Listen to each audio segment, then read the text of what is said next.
Hey YouTube, thanks for checking out Fox Boss 9. It's a windy day here in Northeast Ohio, but I want to talk about camping and trucks. So let's get into it.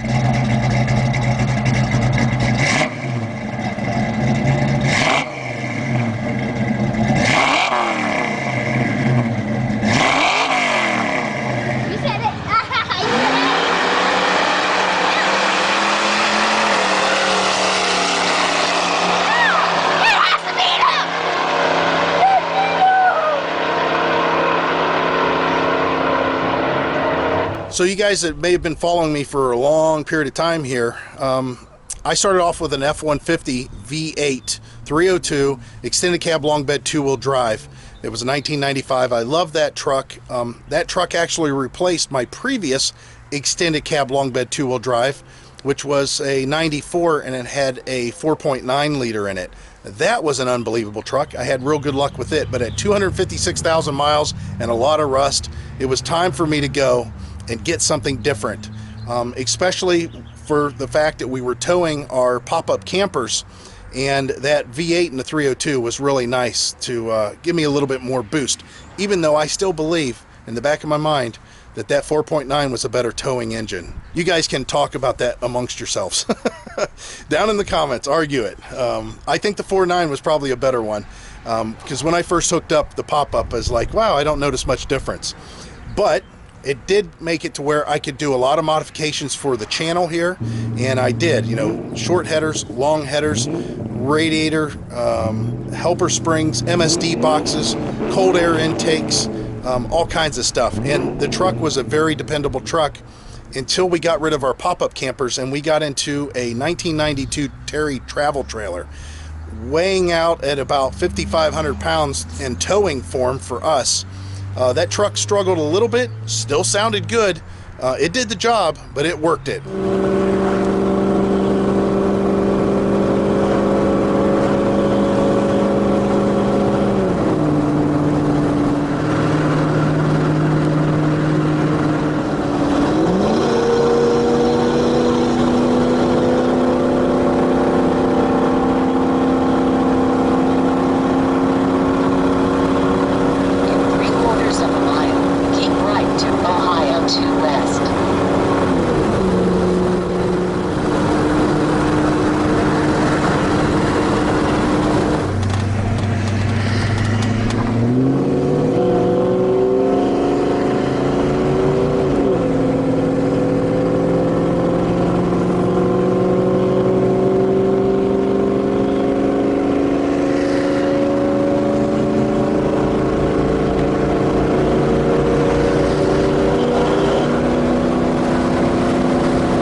I mean, that was just going up it was a slight hill, pretty decent hill, but nonetheless it'd work it hard. And it was a good truck, it did a good job, but I needed to move into something I felt more comfortable with. So I moved into the 97 F350 HD with a 460 in it. As you can imagine, the horsepower was greater, the torque was greater, even in stock form, and then I did a bunch of modifications to it.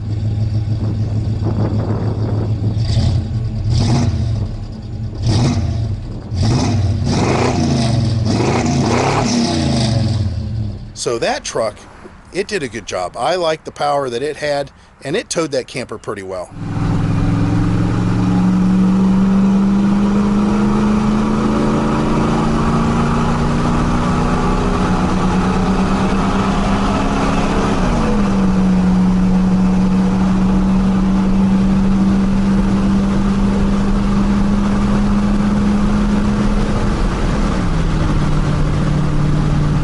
and I am doing 71 miles an hour, so the GPS says, and it cruises right around 2,400 RPMs at that speed. Now we're going downhill, so this don't really count. I have my foot completely off the throttle, but I am in overdrive. And as far as towing in overdrive, yes and no. If it's in and out of overdrive, you know, third to overdrive, lockup, if you feel it going in and out, definitely you want to take it out of overdrive. But in this case, we got a little bit of a hill here, so let's put a little bit to it and see what happens. See, there's a little bit of traffic coming up behind me, but you can kind of see the overall shot. 64 miles an hour, and up a little hill, I'm doing 2,100 RPMs. Miles. Take exit 43. Let on the right. GPS talk to us here. 14. Then take the first right. So we got about another mile. I think I could beat this truck. Let me go ahead and try it. We'll put the wood to it and see what happens here. So, overdrive, 75 miles an hour. I'm at 2,500 RPM, or 73 miles an hour, so the GPS says. So not too bad. It's not bad at all. About the last 4 miles, I've been running with my foot to the floor in third gear, 3,000 RPMs, and these are the hills that we've got. And the truck's climbed up to, well, it says over 210, but I don't think that's accurate. And now I'm getting stuck. We got some real slow trucks, which blows. Come on, car.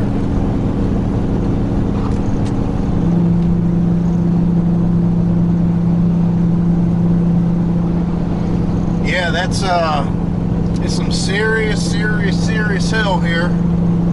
It just keeps on going up.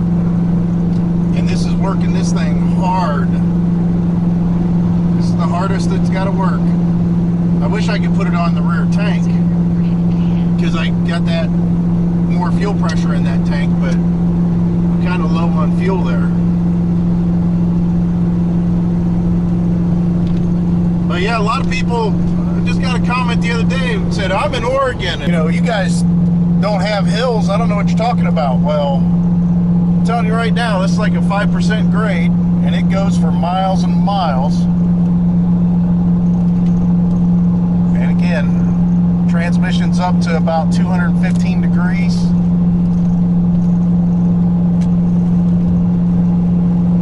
And the RPMs have come down a little bit. My oil pressure's dropped quite a bit, actually.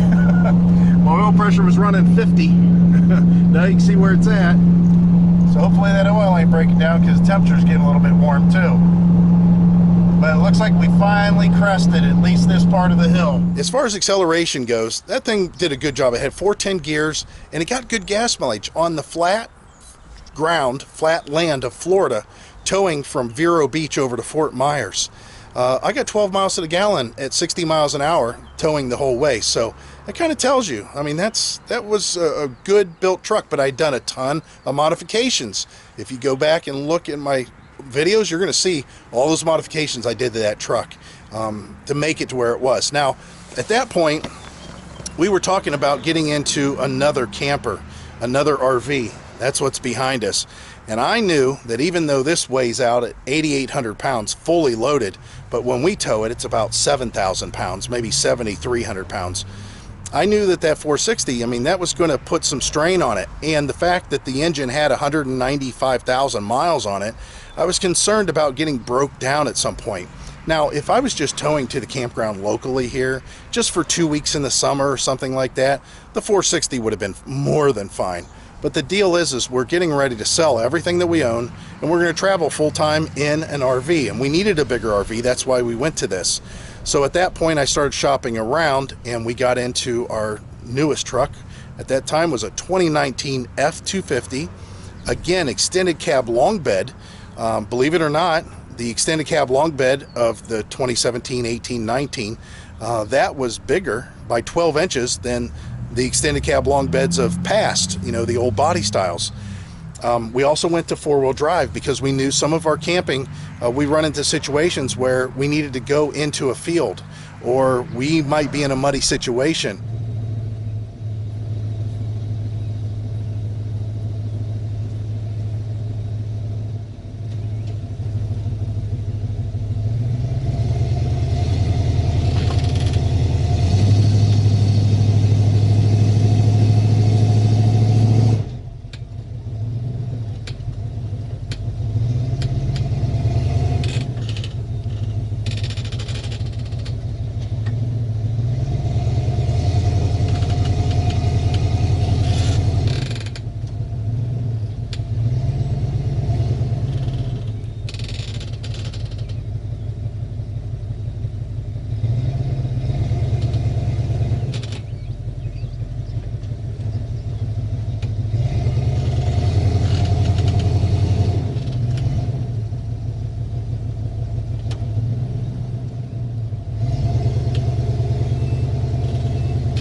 First of all, look at the yard here.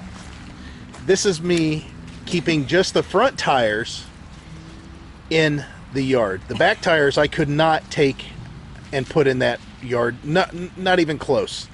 It's just that bad here. You see the tires now on the truck, how muddy they are. Oh my, looky here. Yeah, you see there was railroad ties that are there. The RV put those railroad ties there. Or we might want to go to the beach without the camper. Maybe we want to camp on a beach with the camper. Maybe out in the desert where there could be road wash, you know, from flash flood, stuff like that. And the two-wheel drive truck did really good on the highway, but we knew it was going to be needed a four-wheel drive at some point, so that's why we got the 2019 F350. Now, I did do a comparison video on that, and basically I went over all the dimensions changes, how much taller it was. I couldn't believe how much bigger the 2019 F350 was than the 97. But as far as power, because of the transmission and being able to have a more sophisticated computer control everything with the later model, the comparison wasn't really necessarily fair, especially during acceleration.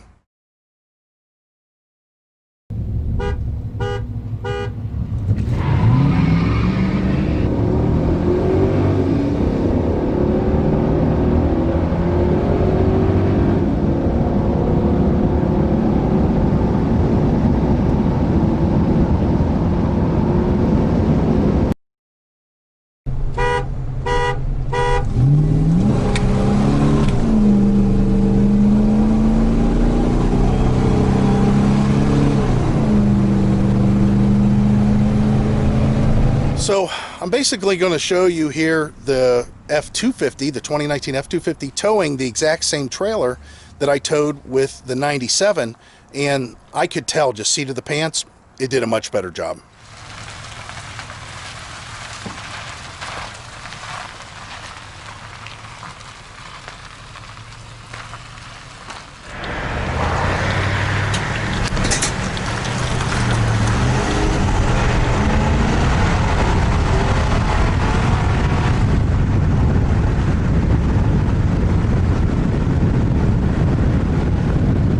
All right, guys, here we are in the old truck. We're going up a little, or new truck, we're going up a little bit of a hill.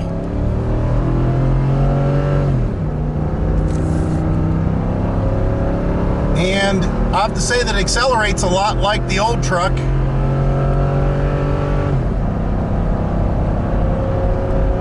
Yeah, that's 70. So it does a pretty good job. Heidi and I's been driving around now trying to figure out what the difference is, and one of the things is I think that the weight distribution bars have a little bit too much tension on them from what I can tell during the drive here. And that's because I don't have that angle quite right for this new truck, which I knew would be off a little bit. And as far as this thing being in control of the trailer, it definitely is. It's more in control than the old truck was. The old truck had all new bushings and shocks and everything that was necessary. But I know that if I force this thing into a sway by turning the wheel back and forth, this thing likes to straighten it up right away. Now, it does have electronic sway control, but I don't see where that's being activated anywhere. It's nice because I can set up the trailer specifically, you know, for the trailer that I'm pulling, and I can do different things with the brake gain. But right now, it's not so bad. I just let it kind of default itself for most of the settings, and it's pretty good. It stops real well. Not bad. I think it's going to be very nice. I did notice that at like 60 miles an hour, I mean, you could see it just over, well, it's about 54 miles an hour. We're at like 1,400 RPMs, 1,500 RPMs. The old truck would never do that because it just didn't have it. It had those 410 gears. However, I noticed that if I'm at like 63 miles an hour, even on a flat, because this has 373s, it will kick itself out of overdrive, or I should say sixth gear, one of the overdrives, and go to fifth. The thing is even if I ran in fifth at that speed, it's still less RPMs than what the old truck was. So, so far so good. Again, I don't think that we've got much to complain about as far as the new truck's concerned and its towing capability.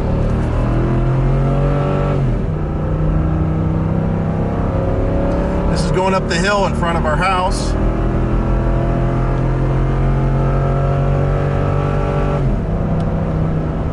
and it just likes to wind out more, but it doesn't feel like it's falling off in power at all. So as much as I wanted to join the bandwagon of the old trucks are better than new truck guys, I just didn't see the comparison there.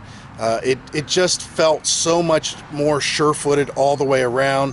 That's probably why the truck is rated for more than that old 460. And I actually did a video talking about that, because a lot of people said that old 460 is going to outlive the 6.2, you know, the 2019. And no, I don't know about that. I really don't. I think that's just, you know, wishful thinking.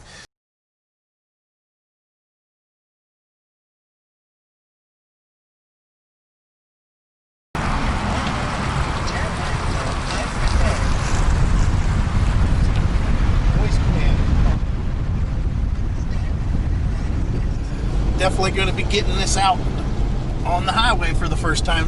Yeah, it's definitely bumpy. There's I can tell that I have the bars too tight, but there's nothing I can do about that. Oh my, this thing does good. We're getting 9 miles to the gallon. No, 13 it says. That'll change. Yeah. Pulling out, I'm gonna let Michael, I'm gonna follow Michael.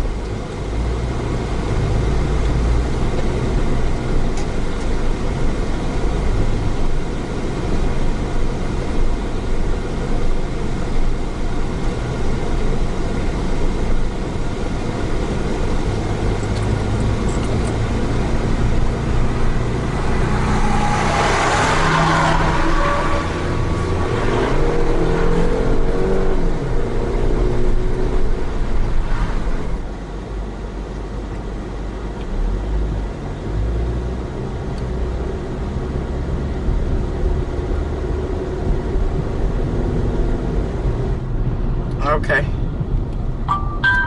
You're going left on Beeson, or? Oh, okay. Okay. Do the little roundy round.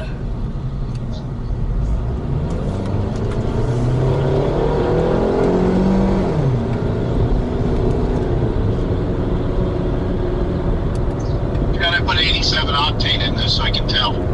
No.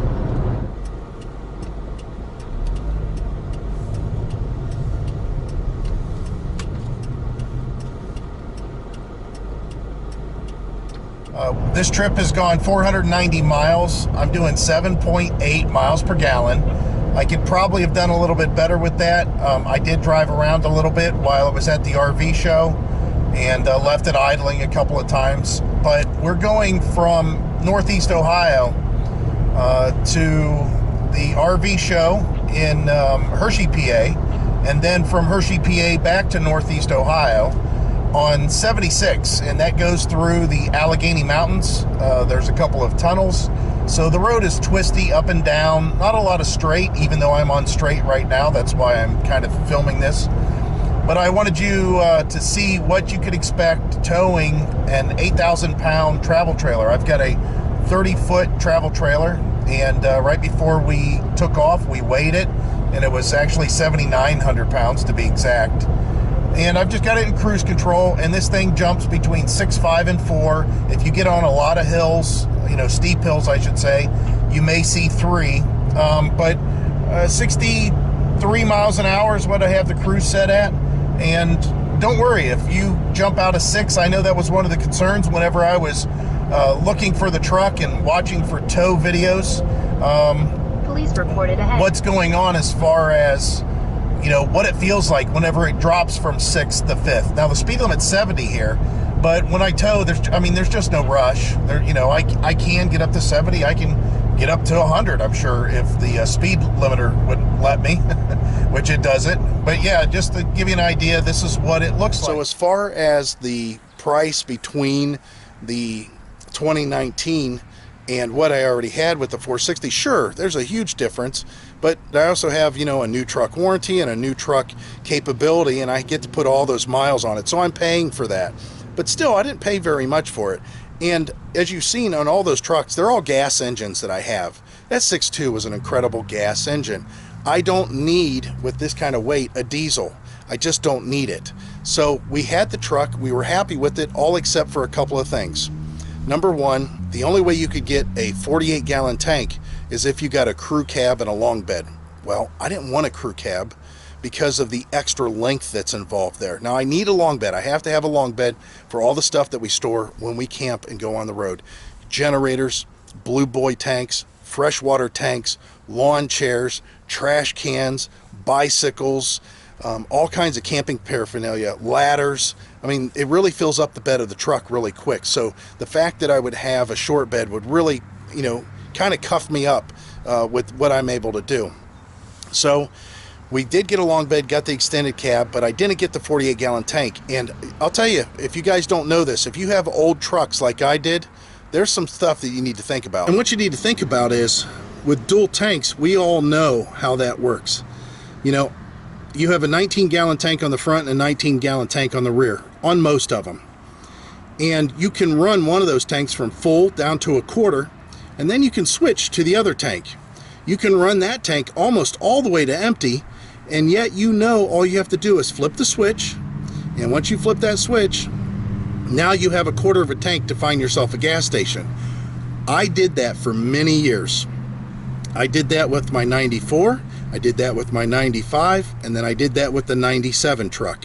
So going into a truck that had a single tank, right there, that was tough. Not only that, but that 97, if you guys don't know, I did a video where I converted the rear tank to a 38. So I had 38 in the rear and 19 in the front. So 57 gallons got me a long ways before I even had to look for a gas station. So again, range anxiety, gas anxiety, finding gas stations, especially when towing. I was a little bit concerned going to that 34-gallon tank. But I did like the fact that it was only an extended cab. Now, whenever we bought the 2019, the whole idea of the new engine that was coming out, the new gas engine that was coming out, I knew about it. But I didn't know 100% if it was going to be a hit right off the bat or if there was going to be problems. Everybody reporting, hey, I've got head gaskets issues or I've got transmission issues. We didn't know a lot about it. So that's why we got into that 6.2, because that 6.2 is proven. It's been out for a really long time. But the other thing that I didn't like about it was I'm an old school worker on trucks. You heard about all the previous trucks I had, and I had a whole slew of 5-liter Mustangs. I'm used to port injection. I'm used to basic timing, not overhead cams, all that stuff. I'm used to the way things used to be. And the 6.2 was a little bit more complicated underneath the hood. Even though it still looked like it was easy to work on, still the complications compared to like that old 460 and our old 302, there's no comparison there. So that's whenever we made the decision to jump into this truck.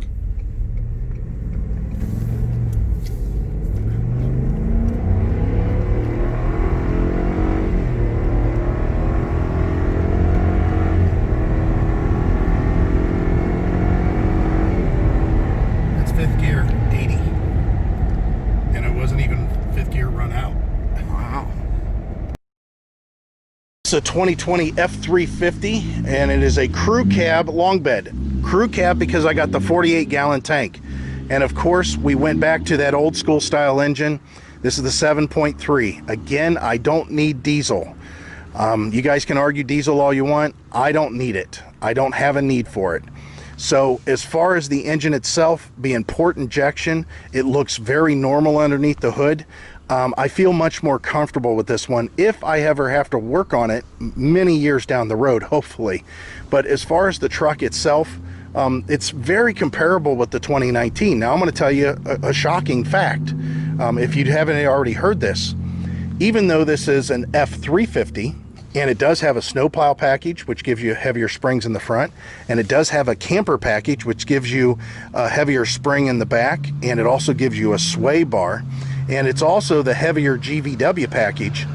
The 2019 F250 that we had a snowplow package. It also had the camper package with the extra spring. It was also a heavier 10,000 GVW package, but that truck sat at least at the hitch 3/4 to 1 inch higher. The 2019 F250 set higher than this 2020 F350. They lowered these trucks, and I'm glad they did. I can tell getting in and out it's a little lower, but I have to redo my whole hitch setup because it is a little bit lower, and my hitch is kind of complicated. I've got a Pro Pride hitch, which I don't really need with this truck, but I've got it, might as well use it. So the other thing that they've done is other small changes. So let's go over some of those small changes. On the front, they went ahead and opened up the grille. The bars aren't so close together. These double bars are a little bit closer. And then, of course, these openings here for more air.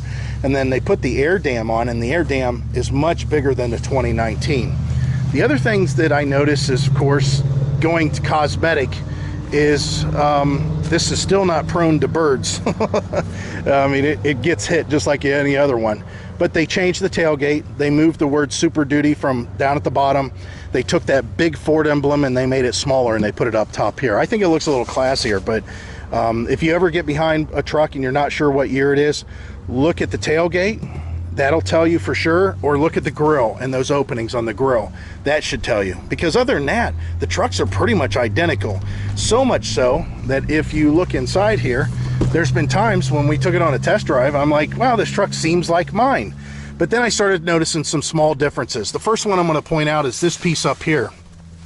On the old truck, I could read the word Ford, on this black screen. That's for automatic dimming headlights. You can turn those on in your settings in the dash, and then basically if your lights are on automatic and you have them on high beam, that's a light sensor, and it will turn off your high beams automatically when somebody's coming at you. A lot of these features I didn't add, they just came with it.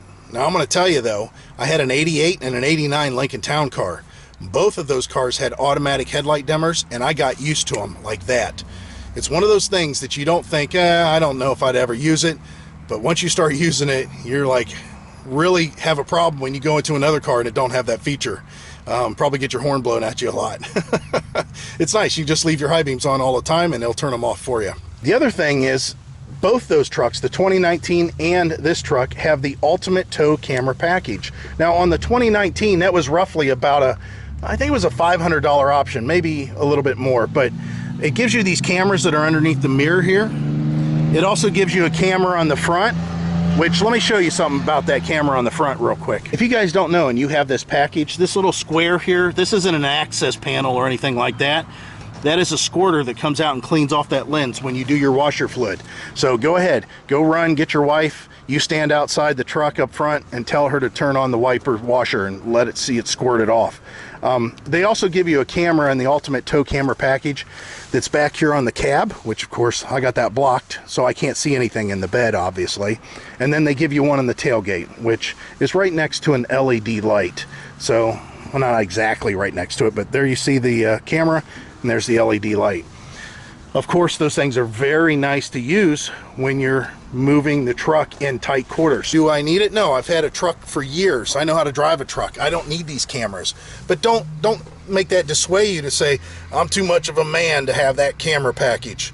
My wife, if you have a wife that's driving it, even if she's capable of driving a truck really well, there's something that you may want to think about. My wife loves the fact that she says, I don't know how to drive a truck that well.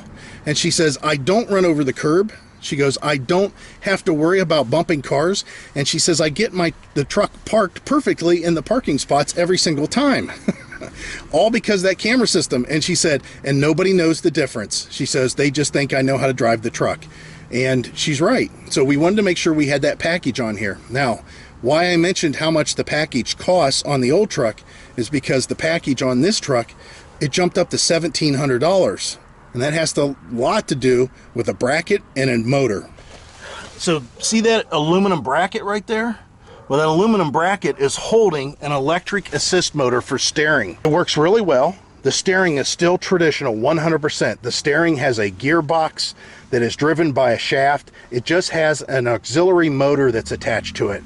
And that $1,700 option with that motor now gives you this with the cameras. You cannot buy the cameras without getting this now.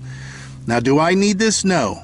Maybe my wife might if she ever decides to back the RV up, and this might help her. I don't know if I'll ever set it up, but if she seems to have some sort of interest, I'll definitely. But I definitely wanted the cameras. I like having those cameras because the one thing that we had to deal with the old truck is that it was longer than that old body style. Well, now I added yet another 12 inches. So basically the 97 was 12 inches shorter than the 2019, and this truck is 24 inches longer than the 97 and 12 inches longer than the 2019. So this is basically 2 foot longer than those old body style trucks that I was working with, you know, all those years. And of course, it's a longer wheelbase. So whenever you're backing in a camper, even though this thing is only 30 foot long, you got to worry about, you know, where your front end is. And they only give you little roads at a lot of these campgrounds to get your camper in. So the camera package will come in handy. One of the disadvantages of having a longer truck, though, for sure. One of the other changes that's in here, and I'm going to go over this real basic because I can't remember all the modes, but before, on that 6-speed transmission in the 2019, I only had tow haul mode, and that was it. Just tow haul mode. It was on the end of the stock, that drive mode button.